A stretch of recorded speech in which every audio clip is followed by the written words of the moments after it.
Welcome back, folks. Before we get started, let me quickly show you how dark it is out here. I'm going to turn off this light that I've got here working overtime for me, and I've got a secondary light here I'm going to shut off as well. So as you can see, the only light you can see is from a dusk to dawn light that's off in the distance, which is not providing us much light over here where we're going to be working. I'm going to go ahead and turn this back on, and let's go ahead and get started. So as you can see, when last we left off, I had showed you guys where I still had a section of pipe left to be removed from underneath this walkway, and I'm going to reposition the camera here in 1 second so that you can see that that piece has now been removed, and now we are going back with our PVC pipe.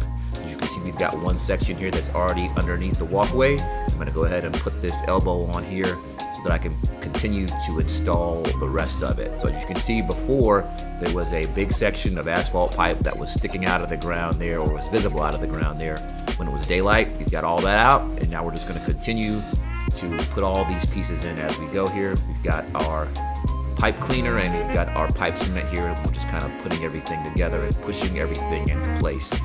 One of the things about making sure that you've got your trench and everything cleaned out before you begin this piece of it is that you don't have to go back and redig very much if you've got everything dug out satisfactory. It works out pretty good right here, but as you'll see here in a moment, I could have done a little bit more digging and cleaning out earlier on. One thing I wanted to say about this job is that as I'm going back and looking at the footage, one thing that's pretty funny is that this is a lot of work for one person to do, and typically if you're going to find someone who's going to be doing this type of job, or you're going to be doing this job on your own, this is really not a one-person job unless you've got an extended period of time.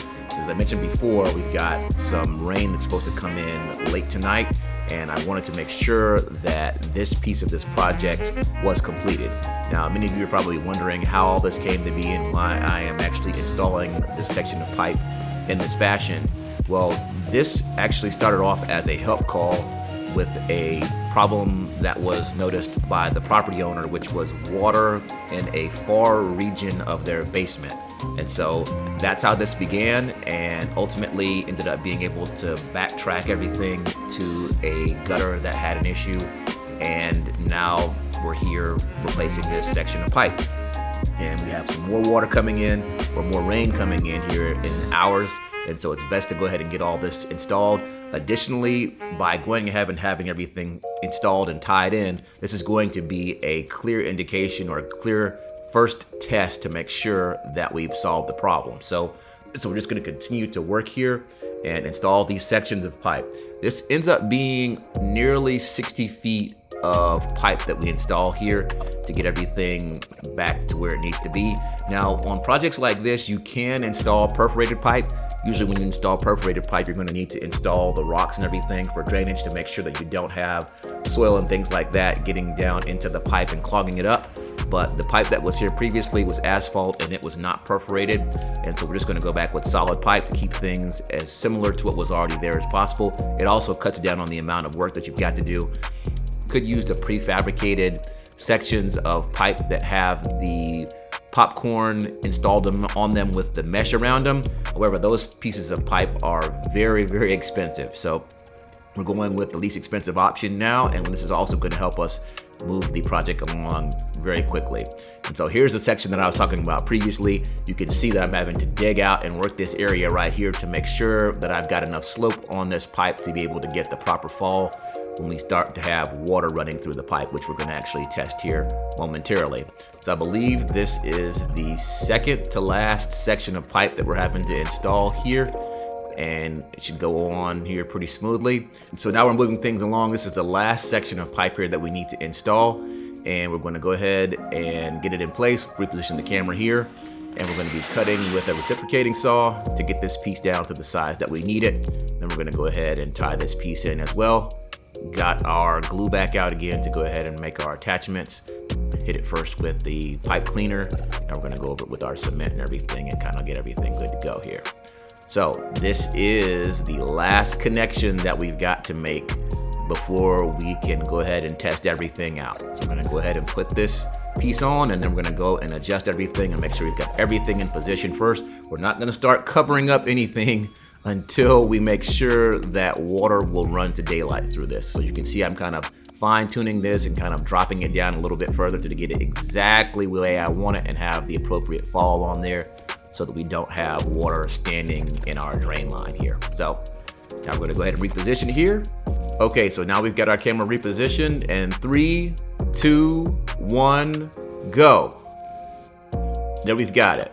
We've got water running the daylight here, so we can go ahead and turn everything off, and we can begin to cover up our newly installed pipe here now that we know that it's going to work properly. Let's go back here and take a look at what we've run here so you can see this entire section here. And then we're just going to start moving our dirt back into position here. As you can see, we're going to kind of move it off into sections here and kind of pack it down on either sides of our pipe here, kind of work it slowly, standing on it. And so I'm doing that, I'm also having to clean up here. There's a valuable lesson to be learned here. When you're working, and you're going to be working long, and you're going to be working by yourself, one of the things that is very annoying is when it gets late in the day or in the night or whenever you're working and you're really, really tired, one of the most frustrating things to have to go back and do is clean up in the midst of trying to wrap up the project. And you can see here, as I'm putting all the dirt and everything back, I'm also having to periodically stop and scoop up handfuls of roots and debris and everything else like that was removed as part of our trenching process. So that's what's going on here. Tons and tons of roots. So all those things that you see me picking up that look like sticks, all those are tree roots. And as we're getting more and more of our dirt back into the hole, you can see that we've got more and more debris is being uncovered, or not necessarily uncovered, but it becomes more visible now as we reposition the camera as well as our lighting here. We grab a couple handfuls more roots. Those are all roots. And once we've got those roots and everything out of the way, we're going to go ahead and make a few more passes with our shovel here and try to remove as much of this clay as possible and get that back into our hole. As you can see there, right there where I'm shoveling, that thing that's kind of sticking up, kind of like a hump or whatever that's green, that's actually the sod that was cut away initially. And so we're going to be rolling that back out into place once we've got everything like the way that we wanted, and we've got all of our dirt packed back down in our channel here and got it firmed up as much as possible. So going through here and kind of stepping on it to make sure that we've got everything compacted as much as possible, and then going over here and doing the same thing over here close to where we had those small plants or whatever that we had to remove. So we're going to put those back in place as well, and then we're going to roll our sod back out. So unfortunately, I repositioned the camera and you're not going to be able to see where I put that sod back. But if you look closely at the bottom right-hand corner of the screen here, you're going to see once I get this dirt back into the channel over here to the left side, you're going to see the sod just mysteriously roll back out into that channel where there's just dirt there. So just kind of wait for that here for 1 second. You're going to see it. And I think before we do that, we're going to be running some water on everything to just give it one more chance to be compacted and make sure that we can go over it one more time to make sure everything is firm and minimize the amount of settling that we have once we go back. So we got everything wet there. I'm going to go ahead and compact it a little bit more. And then we're going to be rolling out that sod here momentarily. So just check it out. Just look very closely down in that bottom right-hand corner. You're going to see it roll out like carpet. There it is. All right. Still fresh and green. So we've got this piece completed, and that pretty much gets that part of it done. And then we're going to reposition over here. We're going to get that last little section over there right here by these shrubs on the left side of this walkway. So we've pretty much done as much as we can do here in the dark. We've got everything rolled back out, and remember that we've got rain coming in, so a lot of this clay is going to be washed away when we come back tomorrow. It's going to look pretty nice. Now, one thing I wanted to point out is look at the dirt that's visible along in here right now, because when we come back tomorrow, and here we are, you can see we've rolled our sod back out, and you can see we've placed our sod there. But what I was saying before is take a look when we get over here to the edge of this straw island, how many leaves have fallen overnight. You can't even tell that anything was dug up. It's absolutely crazy. You see what I'm talking about? Well, that concludes this project. Hopefully you all found this video helpful. Don't forget to like, comment, and subscribe, and I'll see you all in the next one.